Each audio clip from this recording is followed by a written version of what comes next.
மறுபடியும் விசேஷமாக ஜூலை மாதத்தினுடைய வாழ்வாதார உதவியை நாங்கள் செய்திருக்கிறோம்.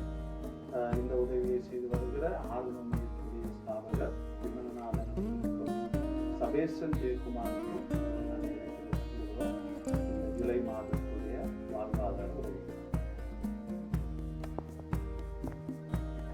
முடியுமாக இந்த நாளிலே நாங்கள் சத்யாவை சந்தித்து குறிப்பாக இந்த ஜூலை மாதத்துக்குரிய வாழ்வாதார உதவியை செய்ய உதவி செய்தார். இந்த உதவிகளை செய்த ஆளுநர் மையத்துடைய ஸ்தாபகர் விமலநாதன் அவர்களுக்கும் சபேசன் ஜெயக்குமாருக்கு நன்றிகளையும் வாழ்த்துக்களையும் தெரிவித்துள்ளோம்.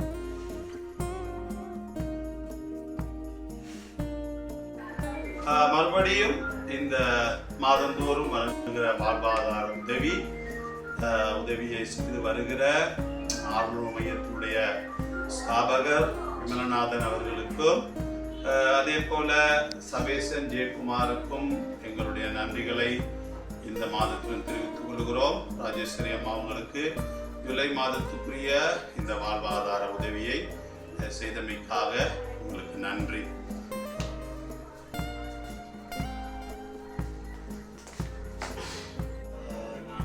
பரமேஸ்வரனை சந்தித்து இந்த ஜூலை மாதத்துக்கான வாழ்வாதார கொடுப்பனவை வழங்குவதற்கு தேர்வு செய்திருக்கிறார்.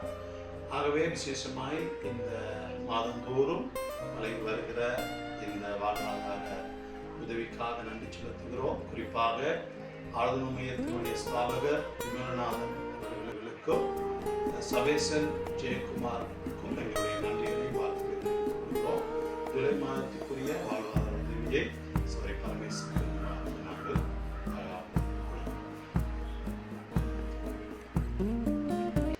பசித்தோரின் பசியாற்றும் ஆறுதலின் உணவு மையம். பசித்தோரின் பசியாற்றும் ஆறுதலின் உணவு மையம் 2021 மக்கள் நலனுக்காக ஆரம்பிக்கப்பட்டு இயங்கி வருகிறது.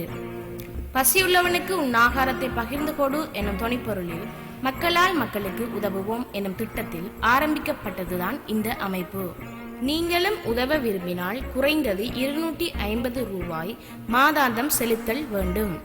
இப்பணத்தை நீங்கள் செலுத்துவதன் மூலம் நீங்கள் வசிக்கும் இடத்தில் உள்ள ஏழை மக்களுக்கு உங்கள் கரத்தால் உணவு மற்றும் உலருணவு பொதிகளை பெற்றுக் கொடுக்க முடியும். நீங்கள் இணைய விரும்பினால் உங்களுடைய வாட்ஸ்அப் இலக்கத்தை தந்து ஆறுதலின் உணவு மைய குழுவில் இணைந்து கொள்ளுங்கள். நன்றி. பசித்தோரின் பசியாற்றும் ஆறுதலின் உணவு மையம். ஆறுதலின் உணவு மையம்.